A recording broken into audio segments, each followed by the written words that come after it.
everyone, Donald Louch here from Technology Puzzle, and today I will be reviewing the Samsung Galaxy S6 Edge. And without further ado, let's get into the review.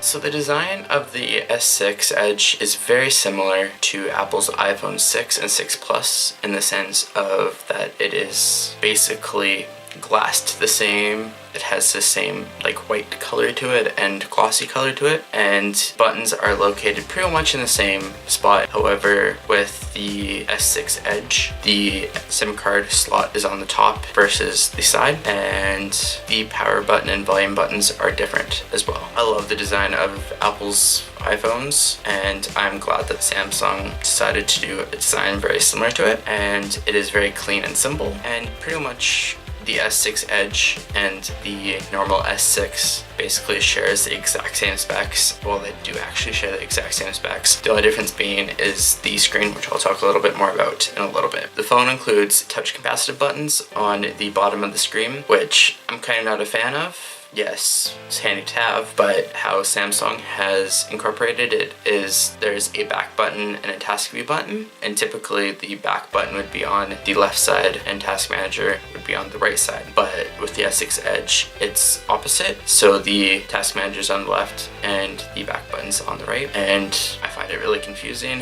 and backwards, and I'm always finding myself forgetting about it and clicking the multitask when I want back and clicking the back when I want multitasking, and so on and so forth. Also, another problem that I have with the design of the phone is the camera. It's protruding off the phone, and I'm scared I'll break it if I put it down too hard or too fast, so I'm always gently putting it down and stuff, so that is one thing I do not like. However, with that being said, there is Corning Gorilla Glass 4 throughout the whole entire device on the back and front, as well as protecting the camera, so it's a little bit more sturdy and stable. With this all-glass design, the phone is very glossy and nice looking, and there is a metal trim around the side, and there's also a dual-edged screen, which I will talk a little bit more in a sec. So as for what type of display the phone has, it is a 5.1 inch Super AMOLED, so that is 1440 by 2560 pixels with a PPI density of 577 and can display over 16 million colors. So the main selling point of this device is the Edge screen. So basically most of the phone is a screen, except for the back and very slight on the sides, and of course the top and the bottom it's bezeled, and yeah. And with the display, colors are very accurate and very beautiful and crisp, and everything is very bright. As for the software, you have Android 5.0.2 Lollipop at launch, and you can upgrade past that point. And Samsung has incorporated their own take on Android, if you will, with TouchWiz UI. TouchWiz is a very simple, colorful, and bright UI with beautiful colorways, and instead of having confusing buttons, they have incorporated text actions. So instead of having a little box with a pencil on it for edit, it just says edit. So it's easier to read and it's easier to navigate. You can also add themes to your home launcher, your notification shade, and the lock screen, and you can choose between 3 pre-installed ones, and you can download multiple other ones off of the store. So a major problem with the software is TouchWiz lag, which is something that's been around since the first iteration of TouchWiz. So basically what I mean by this is the software is very buggy and it lags all the time, and it also crashes quite often. But what Samsung has said is that they've fixed this with the latest TouchWiz UI update, but they have not, and it's still extremely buggy and it is annoying. Another thing that I have noticed with the software is that the stock keyboard that Samsung has included looks very similar to Apple's stock keyboard with iOS. But with the Samsung one, you can actually customize it and make it smaller or taller, depending on your preference. And like I've stated already, there's an edged screen, and with that, you can have certain features such as People Edge. There is also edged lighting. Additionally, when your screen is locked, you can have what's called information stream. There's also a night clock feature. Another selling point with this phone is the fingerprint sensor, which basically will unlock your phone or it will verify your Samsung account if you need to have that verified. It will allow you to sign into some websites instead of putting in a password, and when available it will allow you to use Samsung Pay, which I'll talk more about later. However, there is a major problem with it, which is it works from time to time, and when it works it's very slow, and basically it takes way too long, and it would be quicker just to put in the PIN yourself. But this can be fixed in future updates, and I'm hoping that that happens because it's a really cool feature and I really like it. And another selling point with this phone, the heart rate monitor. So basically you can test your heart rate as well as track your heart trends. Additionally with that, if you have your phone on its face and if you get a phone call, you can put your finger over the heart rate monitor and it will reject the call and send a little notification text message saying, I can't answer the phone right now type of thing. Also, you can take a picture if you're in selfie mode just by lightly tapping your finger on the heart rate monitor. It's very quick and you can take selfies. Samsung has also included some cool features such as private mode. If you have files on your phone that you want to keep private, this is a great feature for you. There's also motion gestures built in, such as direct call. So basically, if you have a phone number on your screen and if you lift it to your ear, it will call that person, and so you don't have to click the call button and so on and so forth. There's also Smart Alert, which if you have your phone on its front and you get a notification, if you lift it up, you will see your notification. And there is also a gesture called mute, which will mute a call or text message or an alarm just by flipping your phone over. And there's additionally a gesture called the palm swipe to capture. So basically you can swipe your palm across the screen and it will take a screen cap. One thing that Samsung has done is incorporated somewhat of a split screen type of thing. So you can have two apps on one screen essentially and basically go back and forth between them. So you can have YouTube up on the top and then like your Chrome on the bottom and scroll the internet while watching a YouTube video, for instance. And also with some apps you can bring down and snap them so it will like stay on your screen, so your app can go from like this to that and it will stay on your screen, so you can basically scroll through your phone and just have that pinned there. Moving on to performance, the phone runs okay, but not as well as it should. It lags constantly and crashes constantly due to TouchWiz lag and potentially other things. I am very disappointed with the performance, and I find myself just turning to my iPad or my computer just because things just don't work properly. And yeah, so the phone does feature an Exynos 7420 octo-core processor with a 64-bit processor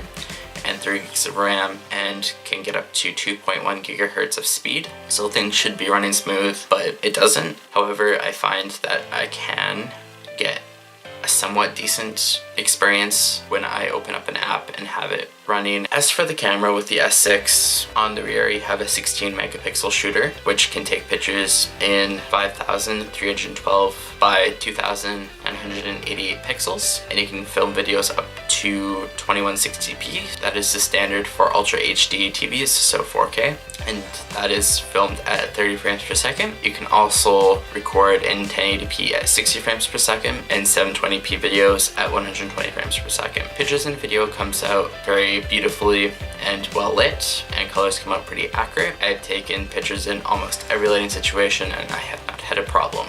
So it's one of the first cameras that I have not had a problem with. As for the front-facing camera, it is a 5 megapixel shooter and you can record up to 1440p, so that is 2K video at 30 frames per second. And the front-facing camera also shows pretty decent pictures. However, the odd lighting situation, so I would say about 80% of the lighting situations, pictures do come out a little bit washed out. The audio on the S6 is awesome. Sounds just sound real and like you're there when it's being recorded.